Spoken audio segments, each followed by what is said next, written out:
할렐루야. 아멘. 감사합니다. 잘 지내셨습니까? 네.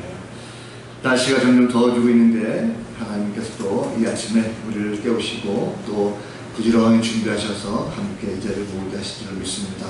오늘도 참여 모든 신령들 가운데 하나님의 은혜가 충만하게 임하게 되기를 주님의 이름으로 간절히 축원합니다. 아멘.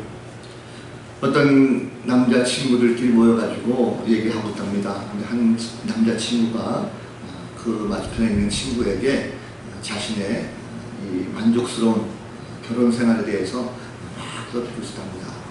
이 친구가 물었답니다. 자네의 결혼 생활이 그렇게 만족스러운 그 이유가 뭔가 물었더니 이 사람이 한 친구 하는 말이 우리는 아내와 남편의 역할을 좀 구분했는데 사소한 일들은 모두 다 아내가 결정하고 그리고 큰 일들은 다 내가 결정하지. 그러면 서로 간섭할 일도 없고 또 서로 말다툼도 없어 라고 얘기했더랍니다. 그 친구가 물었대요. 아니 그러면 어떤 것이 이 중요한 일이고 어떤 게 사소한 일인지 그건 좀 말 되는 일 같지만 한번 좀 얘기해보게 했더니 도대체 부인은 사소한 일을 뭘 하고 있는데? 라고 했답니다. 그랬더니 이 친구 하는 말이 우리 부인은 참 사소한 일들만 하는데 이 부인은 월급 관리하고 그리고 어디로 이사 갈지 또 집을 사야 될지 말아야 될지 또 아이들을 어느 학교로 보내야 될지 또 무슨 차를 살지 적금을 거야 할지 깨야 될지 또 명절 때 시댁을 갈지 친정을 갈지 외식을 할 때 뭘 먹을지 이런 사소한 것들은 다 아내가 다 결정하고 다 그런 잡스러운 일들을 아내가 하지 뭐 라고 했답니다. 친구가 물었대요. 아니 그러면 자네가 결정하는 중요한 일은 뭔가? 라고 물었답니다. 그랬더니 이 남자 하는 말이 나는 정말 중요한 일을 많이 결정하고 있는데 통일을 어떻게 해야 될지 또 지구의 온난화가 어떻게 생기게 될지 또 세계 평화를 위해서 내가 뭘 해야 될지 또 유엔 사무총장 누구를 뽑아야 될지 이런 큰 일들은 다 내가 결정하네 라고 얘기했답니다. 그럼 어떤 일이 사소한 일이고 어떤 일이 중요한 일일까요? 요즘 보면 굉장히 코로나19 때문에 많이 좀 힘들다고 했는데 저는 개인적으로 이 코로나19를 빨리 종식시키는 것 이것이 큰일 아닌가 생각이 듭니다. 반면에 우리가 사소한 일은 뭘까요? 뭔가 이런 코로나19 때문에 흔들리지 않는 것 그래서 열심히 신앙생활하는 것 참 중요하다고 생각이 듭니다. 하나님께서는 큰일을 해결해 주십니다. 우리가 큰일은 하나님께 맡기고 우리는 열심히 신앙을 하면서 내게 부탁하신 모든 사명을 잘 감당하면 아마도 그런 일 가운데 하나님께서 큰일을 경험하게 하시고 또 그 가운데 하나님의 축복이 넘치는 시간이 될 줄로 믿습니다. 오늘 말씀을 통해서 하나님 만나는 시간 되시기를 주님의 이름으로 간절히 축원합니다. 자, 주중에 25일 6.25 한국전쟁이 발발한 지 70주년 된 날이었죠.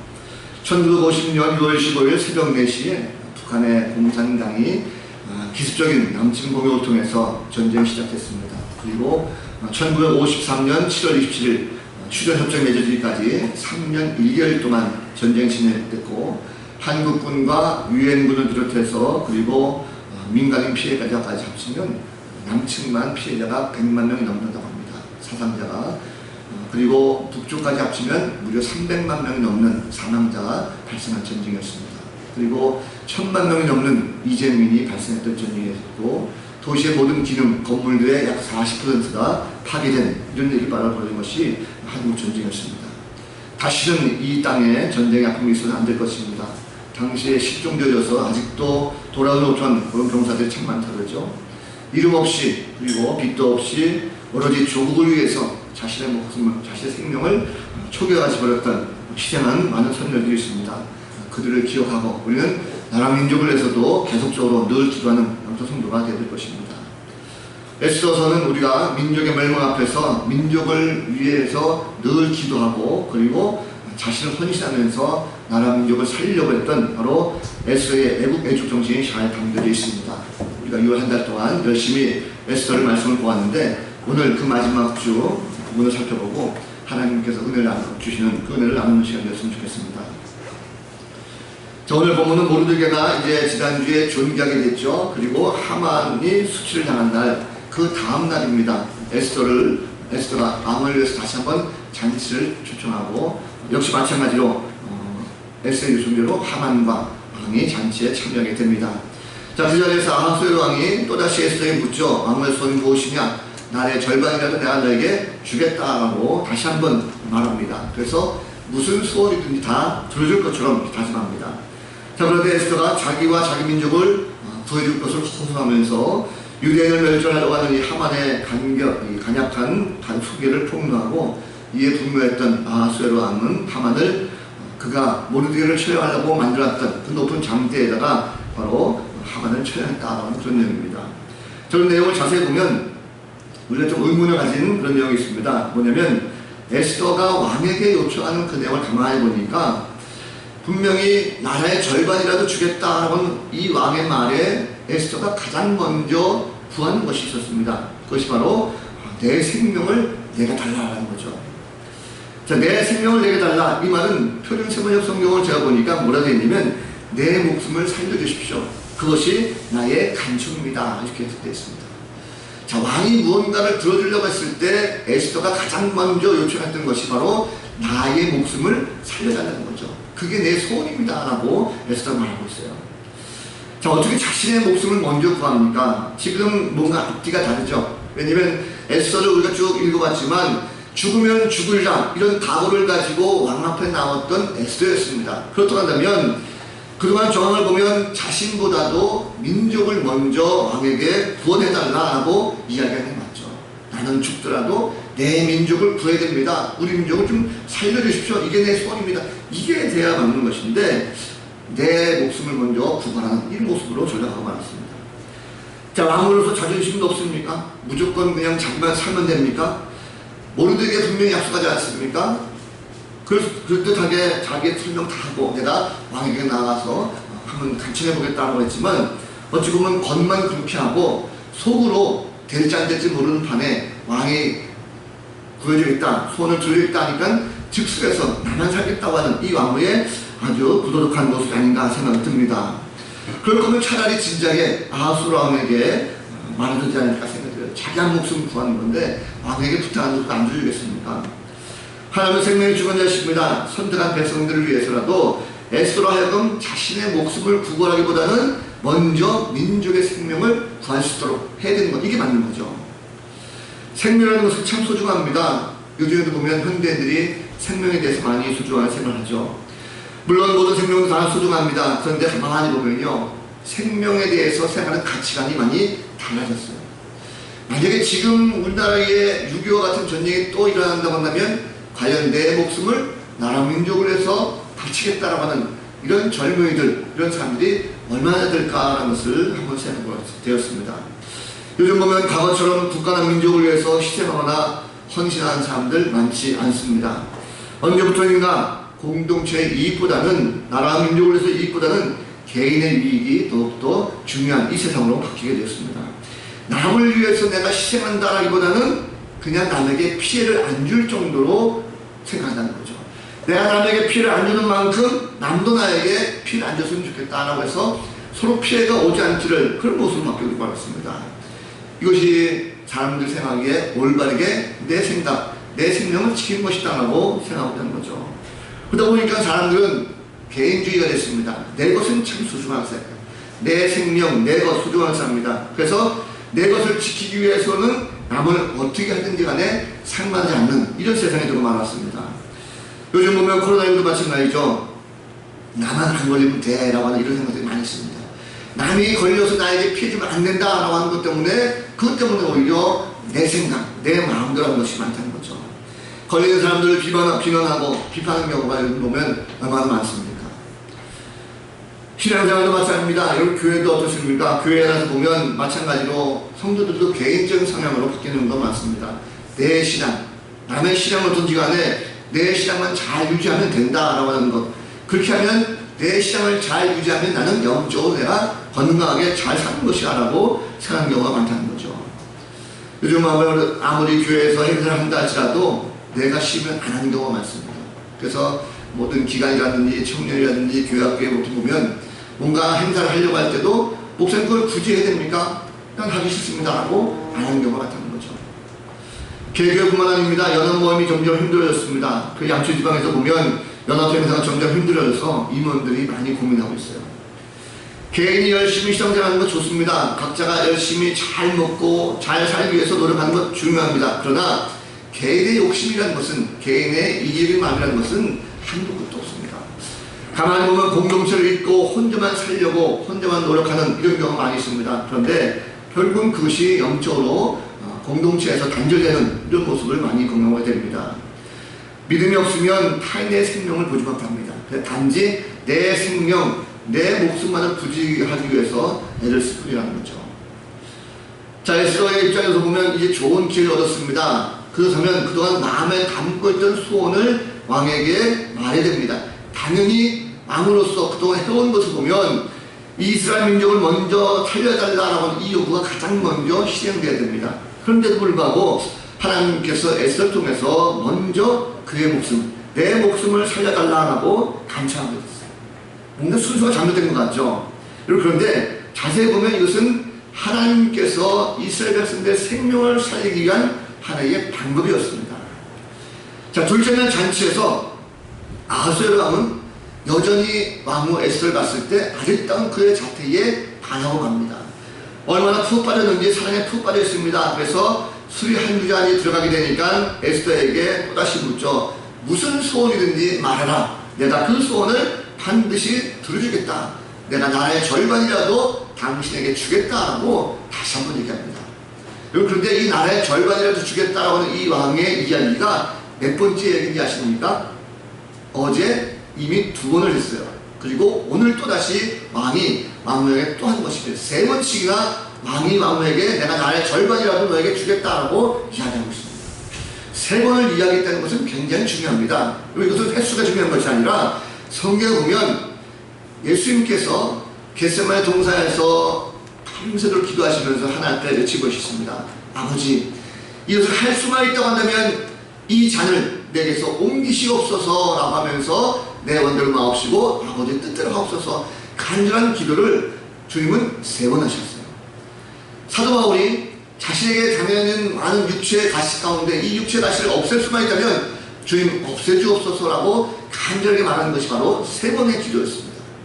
왕이 이 에스더에게 3번에 걸쳐서 내가 나라의 절반이라도 당신에게 주겠다라고 이것은 횟수가 중요한 것이 아니라 반드시 내가 이 이야기는 내가 지키겠다. 반드시 당신이 말한 그 소원은 어떻게 해서든 내가 반드시 들으겠다라고 하는 확실한 약조가 거기에 담겨져 있는 것입니다. 자, 그렇다면 좋은 기회죠. 에스더의 말로 정말 모든 민족을 살릴 수 있는 가장 좋은 기회가 아니겠습니까? 참 좋은 기회인데 그런데 에스더가 먼저 내 목숨을 살려달라. 이것이 내 소원이다. 어찌 보면 굳이 민족을 언급을 해도 아마도 아하수의 왕은 들을 수 있었을 것입니다. 그런데 왜 하나님께서 에스더에게 자기 목숨을 먼저 살려달라고 얘기하겠을까라는 거죠. 하나님께서 에스더에게 그냥 말하는 것이 아니라 그녀에게 지혜를 주셨습니다. 자, 어떤 지혜냐면 만약에 에스더가 자기 민족의 목숨을 먼저 구했다고 한다면 왕은 아마도 깜짝 놀랐겠죠. 그러나 커다란 충격을 받을 정도는 아니었을 것입니다. 왜 그럴까요? 오히려 왕후에게 거리를 줄 수도 있었어요. 지금 페르시아라고 하는 이 나라를 보면 한 민족이 아니라 여러 민족이 통합되어 있고 120도 지방을 왕이 다스리는 그런 나라입니다. 모든 민족들이 다 연합되어 있는 그런 상태이기 때문에 아무리 왕후의 부탁이라 할지라도 가장 최측근이었던 이 하만을 없애는 것 결코 쉽지가 않습니다. 그런데 이 하만을 쉽게 포기하지 못했고 아마도 아하수를 갈등했을 것이다 라고 하는 이 생각을 이 에스더가 하고 있었다는 거죠. 결국 지금 이 왕은요, 에스더는 왕에게 가장 먼저 한 것이 내 목숨을 살려달라고 했을 때 왕은 큰 충격을 받습니다. 무슨 말입니까? 아니 도대체 누가 내 사랑하는 아내를 죽이려고 하는가? 지금 다른 것다 눈에 들어왔습니다. 지금 아내인 에스더 왕후를 죽이려고 하는 그 못된 놈이 누구일까? 왕후에게 목숨을 노리는 그 자는 내 목숨도 노리는 반역자다라고 하는 그 생각에 엄청난 충격이 바로 아하수에게 닥쳤다는 것입니다. 자, 그렇다고 보면 결국 에스더가 자신의 목숨을 구해달라고 하는 것은요, 째째하게 구걸하는 것이 아니라 그것이 핵심이 아니라 바로 에스더는 유다 백성들의 목숨을 구하기 위해서라도 자신의 목숨을 살려달라고 먼저 얘기한 것입니다. 사실 엄밀하게 보면 유다 백성은 다 멸절당한다 할지라도요, 이 에스더는 살 수가 있었습니다. 왜 그럴까요? 자신이 유대인이라는 비밀을 끝까지 유지하면 자기 목숨을 구할 수도 있어요. 아니 이것이 설령 들통난다 할지라도 왕에게 이야기하면 왕후 한 명쯤을 살려줄 수 있지 않겠습니까? 그런데 에스더는 그것을 택하지 않았다는 거죠.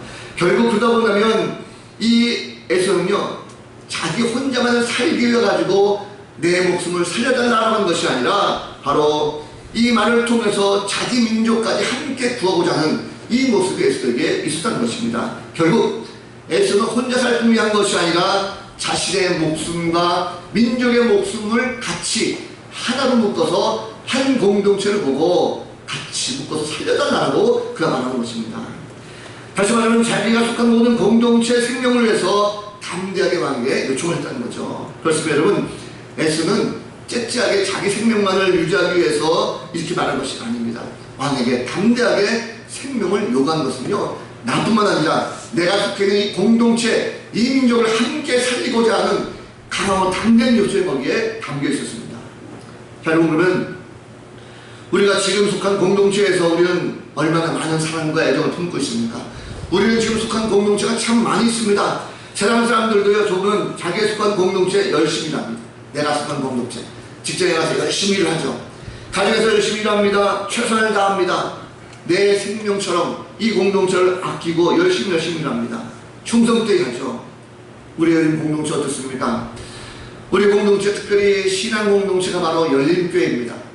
아까 장로님 기도하셨지만 우리 열린교회 공동체 과연 이 신앙생활 하면서 우리의 생명만큼, 내 생명만큼이나 이 교회 공동체에 대해서 소중하게 생각하고 최선을 다해서 교회를 사랑하고 있는가라는 것입니다. 지난 6개월 동안에 코로나19 때문에 예배가 어땠습니까? 매우 무뎌졌어요. 감각이 없어졌습니다. 예배 생활이라든지 기도 생활이라든지 말씀 생활이 매우 느슨해졌어요.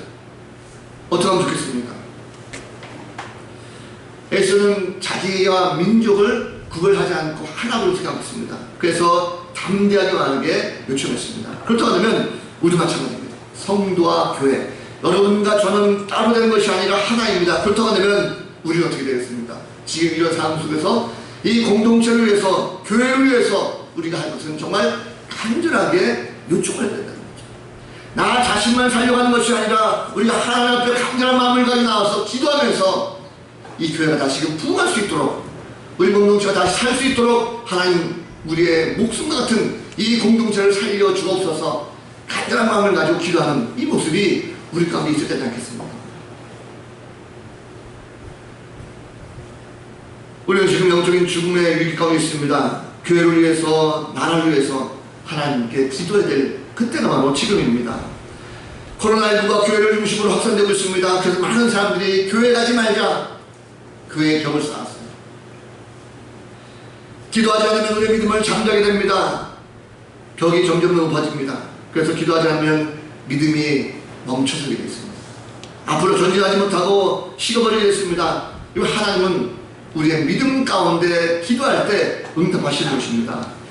에스더와 같이 담대하게 하나님을 부르짖으면서 나를 살려달라고 한다면, 내 가정을 살려달라고 한다면, 우리 교회를 살려달라고 하고 우리 나라 민족을 살려달라고 한다면 하나님께서 우리를 구해주실 줄로 믿습니다. 믿음은요, 생명을 살리기 위해서 간절하게 요청하는 그런 힘이 있습니다. 생명을 살리기 위해서 하나님 앞에 정말 간절한 마음을 가지고 기도하는 손들 되시기를 주님 이름 간절히 부탁드립니다. 자, 에스더의 목숨을 건 청원, 마음은 어떻게 반응했을까요? 에스더가 간절한 마음을 가지고 나와 내 민족을 살려달라고 했을 때, 자, 사랑하는 왕과 목숨을 살려달라고 하는 이 간구와 모습 때문에 왕은 놀랄 수밖에 없는 거죠. 아니, 어떤 놈이 도대체 왕을 그럴까? 도대체 어떤 놈이길래 내가 사랑하는 여인과 그 일가 친족들을 다 죽게 되는가? 왕의 마음이 흔들리게 됐습니다.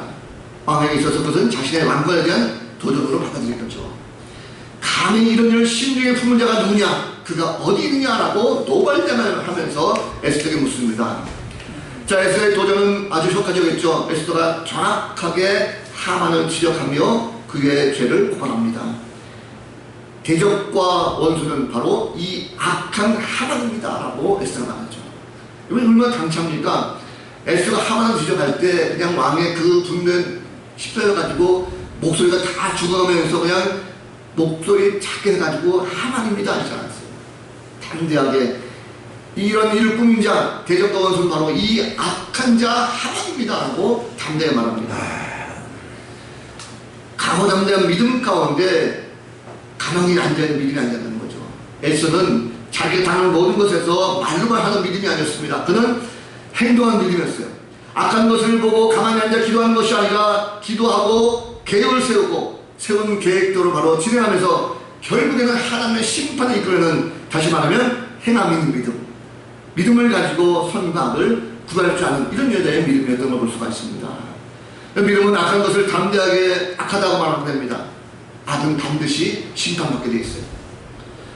우리는 신앙생활하면서 악을 멀리하고 선을 행하는 성도들이 되어야 될 줄로 믿습니다. 여러분은 에스더가 하만을 왕에 고발해서 처벌받게 하는 것, 어떤 분은 그렇게 생각하실 수 있어요. 아니 그래도 그렇지 하만도 그렇게 죽일 필요가 있을까? 왜냐면 원수를 사랑하라, 이것이 기독교 정신 아니겠는가? 이 하나님 앞에서 그를 용서하고 사랑하고 다시 품어주는 것이 옳은 것이 아닐까라고 말하는 분들이 혹 있을지 몰라요. 그런데 심판과 용서라고 하는 것은 엄연히 다릅니다. 잘못한 사람을 무조건 그 잘못 다 덮어준다고 해서 그 악이 사라진 것은 아닙니다. 악이라는 것은 엄연히 하나님께서 심판하십니다. 하나님은 공의하는 것이기 때문에 악을 싫어하시다는 거죠. 그러나 죄인을 용서하시는 하나님이십니다. 자신의 죄를 알고 진정으로 회개하고 돌아오면 그는 용서해 준다는 거죠. 우리는 잘못한 사람을 이해하고 용서할 수 있는 마음은 있어야 됩니다. 그러나 무조건적으로 용서해서는 안 된다는 거죠. 우리가 정말 악한 것은 심판해야 될 것이고 그것에 대한 책임을 반드시 물어야 되는 것입니다. 최근에 보면 동성애 문제가 많이 되고 있죠. 주중에 보니까 우리 감리교단의 한 목사예요. 젊은 목사인데 이 젊은 목사 한 사람이 동성애들을 축복한 것에 대해서 교단 전체적으로 문제가 생겼습니다. 그래서 많이 왔다 갔다 뭐 징계의 절차에 들어가는 이 모습이 있었어요. 동성애는 분명히 성경의 죄악으로 구분되어 있습니다. 그것은 분명히 심판받아야 될 것이고 악한 것입니다. 어머니 하나님께서 싫어하시고 징계하는 부분입니다. 그러나 무조건 동성애자를 미워하고 경계해서 안 된다는 거죠. 왜냐하면 그들도 역시 마찬가지로 불쌍한 영혼들입니다. 우리는 할 수만 있다면 동성애자들에게 분명히 이것은 죄악이다라고 담대하게 말할 수가 있어야 됩니다. 그러나 해서도 안 되는 것이고 분명히 죄이다라고 말하는 것입니다. 그리고 할 수 있다면 복음을 통해서 그들이 다시금 제자리에 돌아올 수 있도록 변화시켜주고 다시금 제자리에 돌아와서 그를 끊을 수 있는 마음의 결단이 가질 수 있도록 우리가 해줘야 되는 거죠.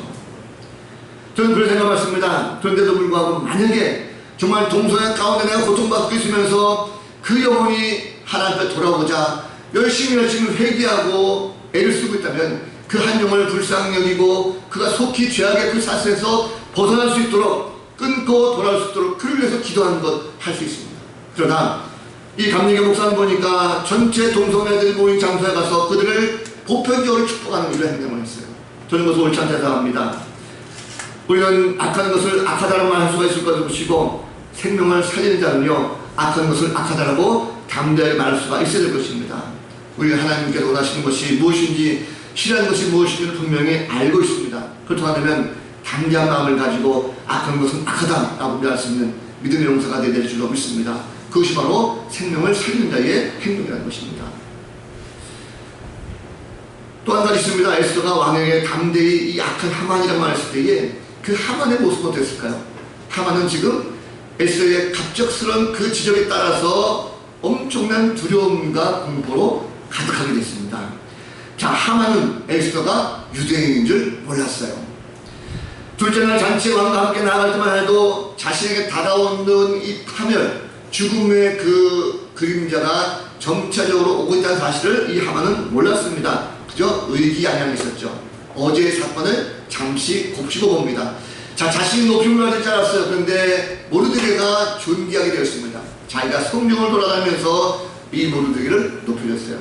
오늘 둘째 날 잔치에 왕이 자기를 다시 부릅니다. 아, 잘됐다. 오늘 잔치에 돌아간다면 내가 왕에게 다시 한번 얘기를 잘해서 내 신임을 회복하고 그리고 온전히 다시 회복되어 된다면 모르드게를 그때 심판하고 유대민족을 완전히 진멸시키겠다고 하는 그 의기양양한 마음이 이 하만에게 있었습니다. 그런데 회복은커녕 오늘 잔치 가운데서 갑자기 왕후 에스더가 자신을 지목하면서 이 악한 하만이 바로 나를 죽이려고 하고 내 민족을 죽이려고 합니다라고 하는 이 지적을 받았을 때 얼마나 그 깜짝 놀랐겠습니까? 꼼짝없이 죽었다라고 하는 거죠. 공포에 두려워 떨고 있습니다. 그런데 갑자기 왕이 그 자리에 일어나서 왕후 후원으로 나갔어요. 왕이 자신을 벌하는 줄 알고 순간 맞은 볼이라도 잡고 싶었습니다. 여러분 그런데 한번 생각해 보십시오. 왜 왕이 하필이면 그 시간에 그 이야기를 듣고 왕의 후원으로 다시 나갔을까라는 것입니다. 그 소리를 들었을 때 그 자리에서 바로 뭔가 결과물을 낼 수도 있었어요. 그런데 왕은 그 자리를 떠나서 잠시 자리를 피했습니다. 이것은 하나님의 섭리입니다. 하나님의 역사라는 거죠. 왜 그랬을까? 왕의 입장에서 보면 아무리 왕후가 그렇게 얘기한다 할지라도 쉽게 하만을 내칠 수 있는 그런 상황이 못 됩니다. 왜냐하면 지금까지 자기에게 해온 것이 있잖아요. 적어도 왕에게 그렇게 보였을지 모르지만 이 왕 아하수에로 왕에게는 정말 철저한 충신이었습니다. 은 1만 달란트까지 주면서 모든 걸 척척 다 알아서 했던 아주 훌륭한 하만이었어요. 그렇기 때문에 즉시 그 자리에서 그를 죽이려고 하는 이 마음은 없었을 것입니다. 마음에 갈등이 있었어요. 그래서 아마도 추측하건대 잠시 이것을 어떻게 할 것인가 숨을 쉬려고 그 후원으로 나간 것입니다. 그러다 왕이 들어왔죠. 놀라운 사실이 벌어졌습니다. 그 사이에 하만은 자신의 목숨을 어떻게 해서든 구걸해 보려고 왕후 에스더 자리로 나아가서 무릎을 꿇고 목숨을 구걸하게 되는 이 장면이 벌어집니다. 당시에 페르시아 법은요, 왕후는 그 어떤 자라 할지라도, 왕을 제외한 그 어떤 자라 할지라도 왕후 앞에는 절대 못 나가게 되었습니다. 일정한 거리, 적어도 7발걸음 정도는 당시 떨어져야 되는 그런 조항이 있어요. 만약에 그 안으로 들어가게 되면 왕후를 강간하는 것으로 오해받을 수가 있습니다. 왕이 들어올 때 그곳을 본 거예요.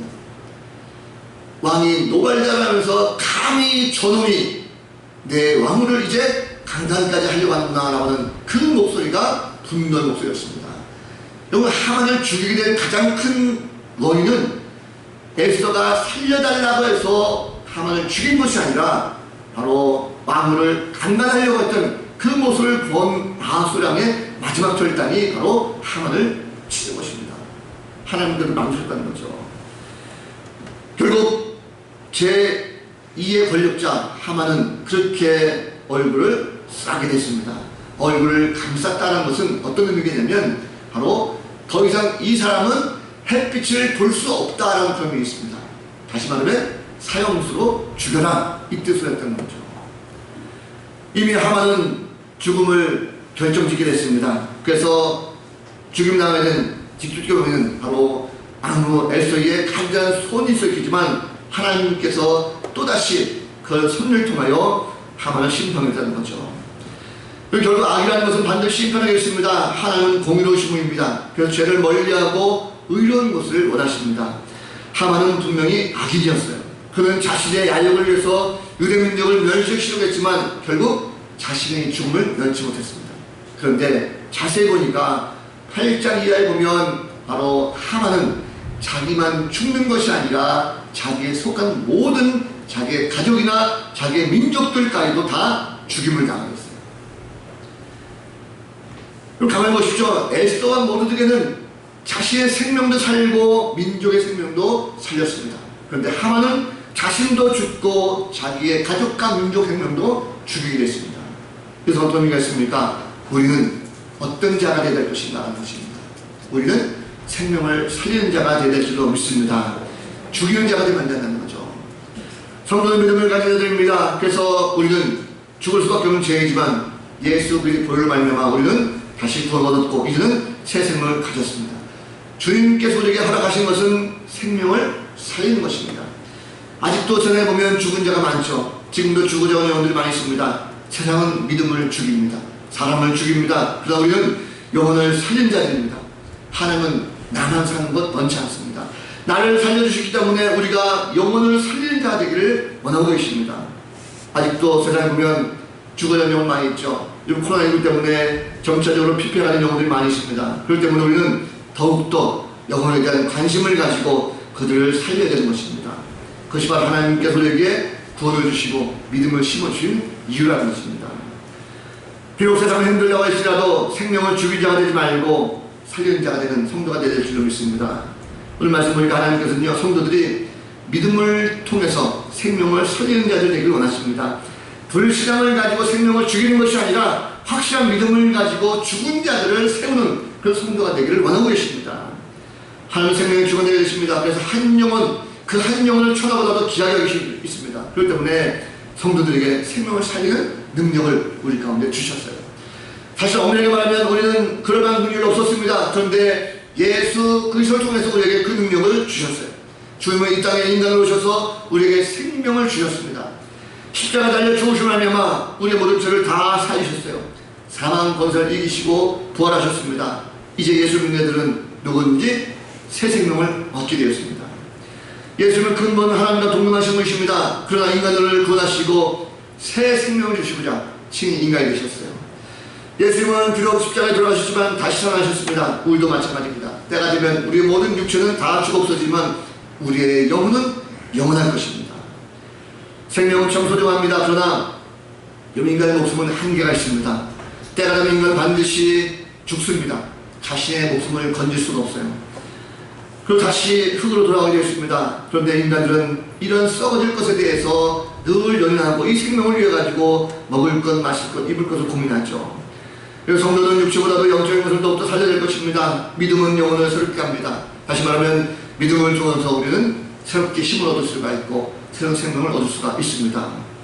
믿음이 없으면 지속해서 영혼의 생명을 유지하게 되는 믿음이 있으면 지속적으로 영혼의 생명을 유지할 수가 있습니다. 영원한 생명을 얻는 것은 믿음이 없이는 불가능하게 되어 있습니다. 믿음이 흔들리지 않고 계속 달려간 성도는 천국에 대한 보상이 확실하게 이루어졌어요. 예수님께서 우리의 믿음의 대상이 되십니다.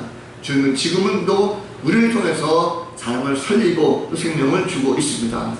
이제는 누구든지 예수 그리스도를 믿으면 생명을 얻게 되어 있어요. 에스더를 결정적으로 보면서 하나님께서 이 에스더를 통해서 사람을 살리는 자가 되게 하셨습니다.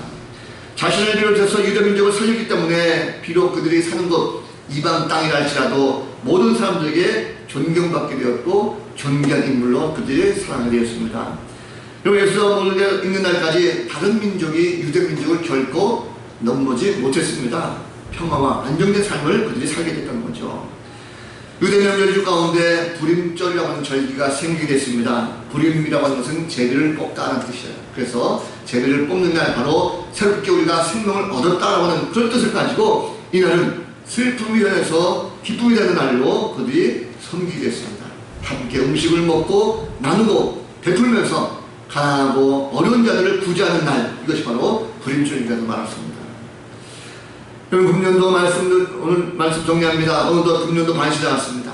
비록 지난 6개월 동안에 우리가 코로나19로 말미암아 우리 생활이 참으로 힘들고 어려웠지만 그 가운데 하나님께서 우리에게 베풀어주신 은혜가 참 많습니다.